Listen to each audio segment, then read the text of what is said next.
Olá pessoal, boa noite. Tudo bem com vocês? Espero que estejam todos bem. Meu nome é Besmar Lino, sou estudante do Espiritismo, da doutrina espírita, essa doutrina cristã. Hoje nós vamos abordar o tema Provas da Riqueza e da Pobreza. A utilidade providencial da riqueza. Esse tema é uma continuidade do assunto do vídeo passado, onde falamos sobre riqueza e pobreza. Nos próximos vídeos, daremos continuidade a esse assunto com novas abordagens em assuntos correlatos.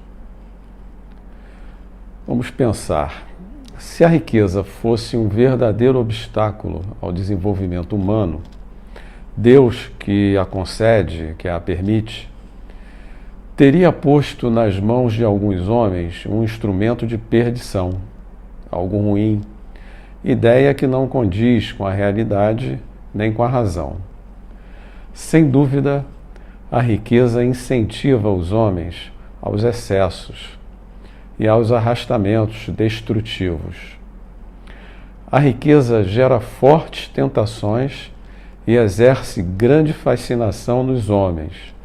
E, como consequência, a riqueza constitui uma prova muito mais arriscada, bem mais perigosa do que a prova da pobreza, da miséria. A riqueza é o maior excitante do orgulho, do egoísmo e da vida sensual. É o laço mais forte que prende o homem à terra e geralmente desvia no homem os verdadeiros significados do céu, dos seus bons pensamentos e das suas boas atitudes.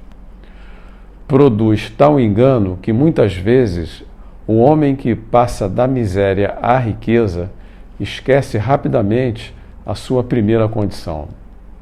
Esquece das pessoas com as quais convivia, esquece aqueles que o ajudaram e tornam-se pessoas insensíveis, egoístas e até ingratas.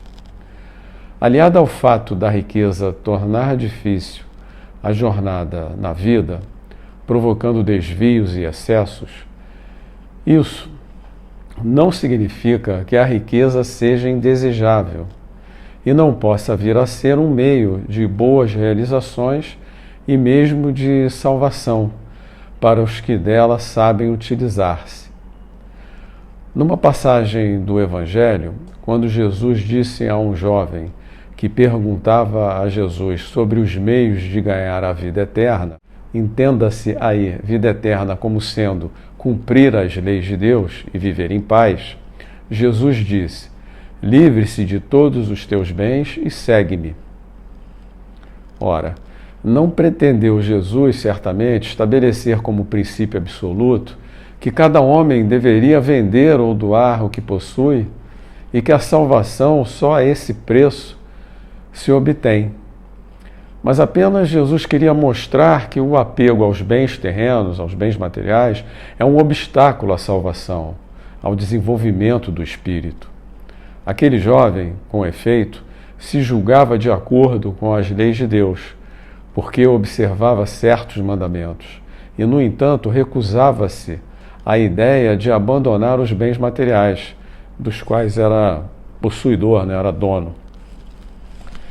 O que Jesus estava propondo era uma prova destinada a revelar o fundo do seu pensamento, ou o fundo do pensamento do jovem.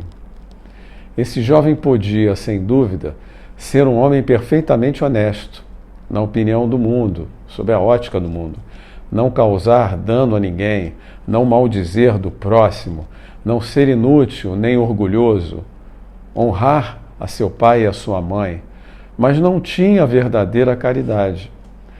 A sua virtude não chegava até a abnegação.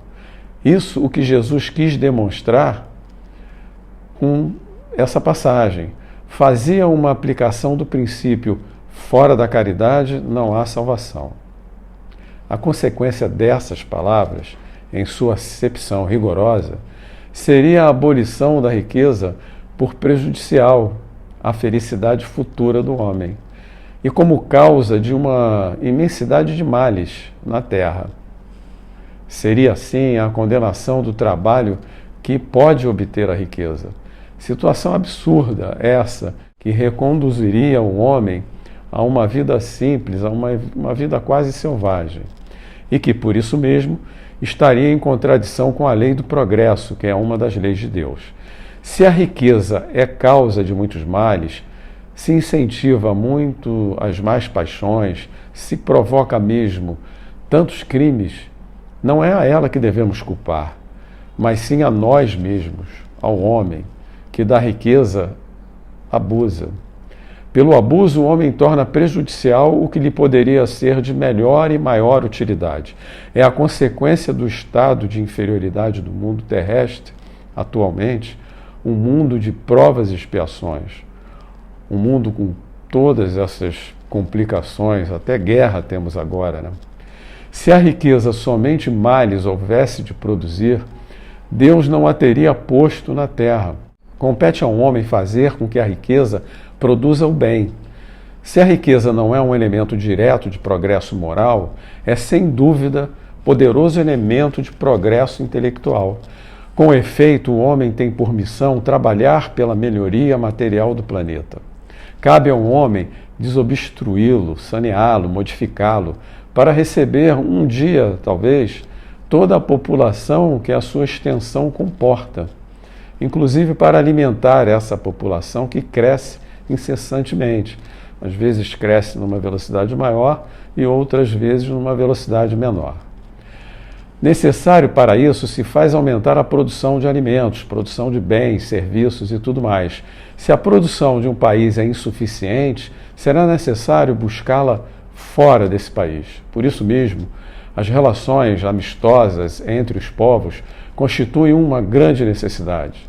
A fim de facilitar o relacionamento entre os países, cumpre que sejam reduzidos os obstáculos que os separam e que sejam mais rápidas as suas interações, as suas comunicações. Para esses trabalhos, que são obra dos séculos, teve um homem que extrair os materiais, inclusive até do subsolo da terra. Procurou na ciência os meios de executar esse trabalho com maior segurança e rapidez. Mas para levar a efeito esse trabalho precisa de recursos. A necessidade fez o homem criar a riqueza, como fez descobrir a ciência. A atividade que esses mesmos trabalhos impõem amplia e desenvolve a inteligência do homem. E essa inteligência que ele adquire, primeiro na satisfação das suas necessidades materiais, o ajudará um dia, mais tarde, a compreender as grandes verdades morais que tanto precisamos aprender e principalmente colocá-las em prática com o nosso próximo. Sendo a riqueza o meio principal de execução, sem ela não haveria grandes trabalhos, nem atividades empreendedoras, nem situações estimulantes, nem pesquisas fantásticas que ocorrem hoje em dia. Com razão, a riqueza é considerada como ótimo elemento do progresso humano. Olha, muito obrigado pela sua presença aqui comigo. Espero que você tenha gostado desse vídeo, desse assunto, né? Esse assunto é muito interessante, muito atual, né? Essas disputas pela riqueza. Né? Peço que você dê o like nesse vídeo, que você, se não é inscrito no canal, se inscreva, que você divulgue em suas redes sociais para que a gente possa difundir a doutrina espírita, essa doutrina cristã. Meu muito obrigado, um forte abraço e até a próxima.